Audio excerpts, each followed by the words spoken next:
His right hand came out of his pocket.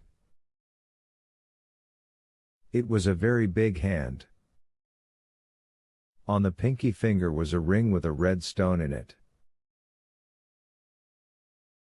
It looked like a ruby, but it was too big to be a ruby. Tess thought it was probably just glass. The sign ticked. You like it, IT likes you. Then the hand turned into a fist and came speeding toward her, growing until everything else was blotted out.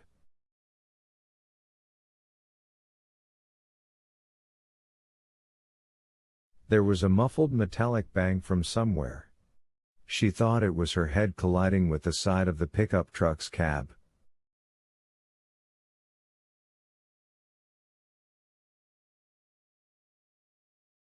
Tess thought, zombie bakers? Then for a little while it was dark.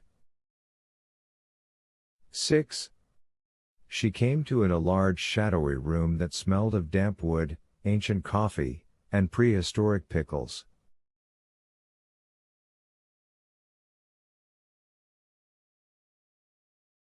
An old paddle fan hung crookedly from the ceiling just above her. It looked like the broken merry-go-round in that Hitchcock movie, Strangers on a Train.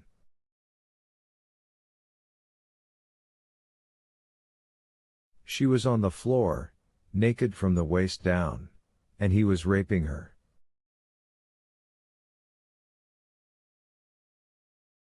The rape seemed secondary to the weight, he was also crushing her. She could barely draw a breath. It had to be a dream. But her nose was swollen, a lump that felt the size of a small mountain had grown at the base of her skull, and splinters were digging into her buttocks.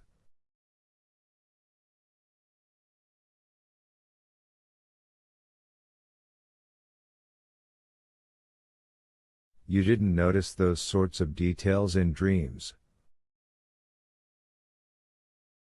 And you didn't feel actual pain in dreams, you always woke up before the real pain started.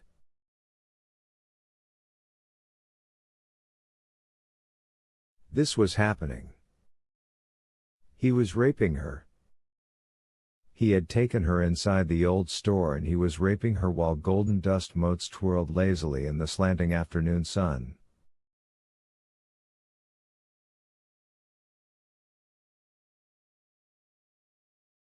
Somewhere people were listening to music and buying products online and taking naps and talking on phones, but in here a woman was being raped and she was that woman.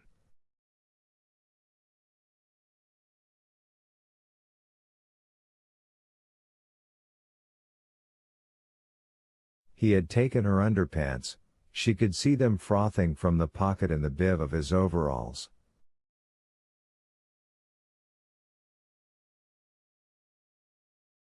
That made her think of Deliverance, which she had watched at a college film retrospective, back in the days when she had been slightly more adventurous in her movie-going.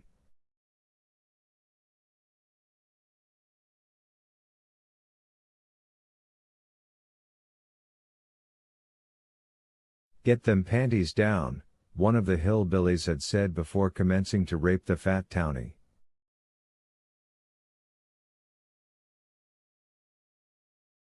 It was funny what crossed your mind when you were lying under 300 pounds of country meat with a rapist cock creaking back and forth inside you like an unoiled hinge.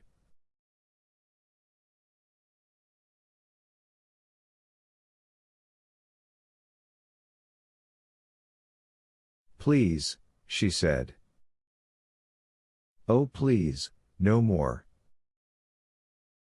Lots more, he said, and here came that fist again, filling her field of vision.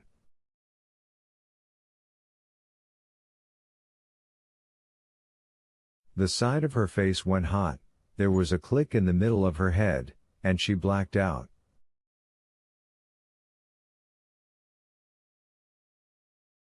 "7. The next time she came to, he was dancing around her in his overalls, tossing his hands from side to side and singing Brown Sugar in a squalling, atonal voice.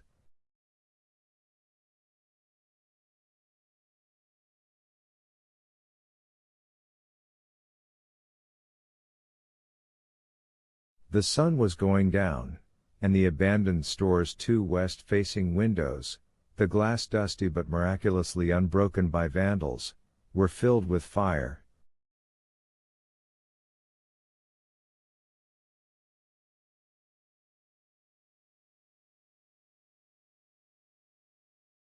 His shadow danced behind him, capering down the board floor and up the wall, which was marked with light squares where advertising signs had once hung.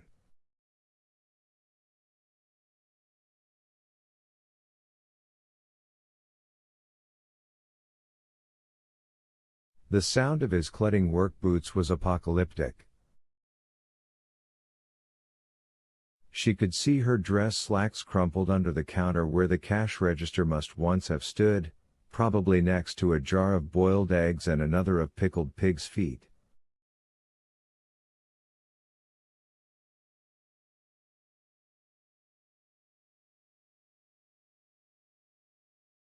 She could smell mold. And oh God, she hurt. Her face, her chest, most of all down below, where she felt torn open.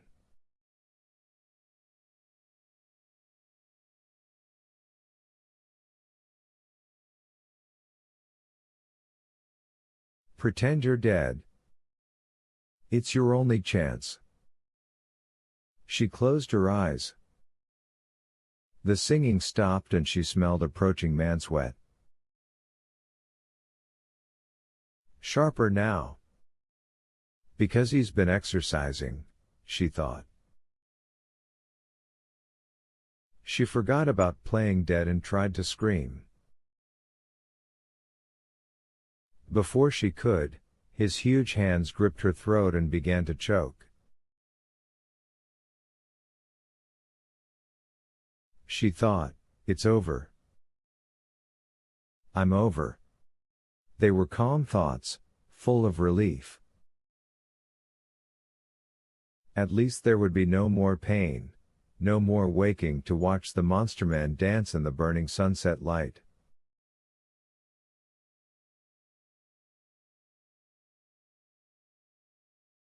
She passed out. 8. When Tess swam back to consciousness the third time, the world had turned black and silver and she was floating.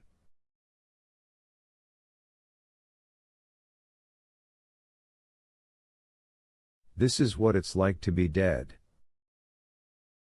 Then she registered hands beneath her, big hands, his hands, and the barbed wire circlet of pain around her throat.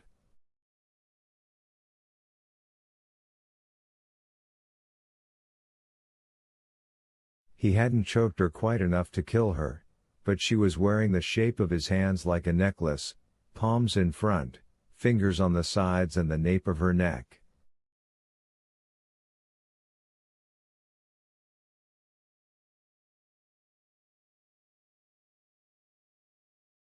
It was night. The moon was up,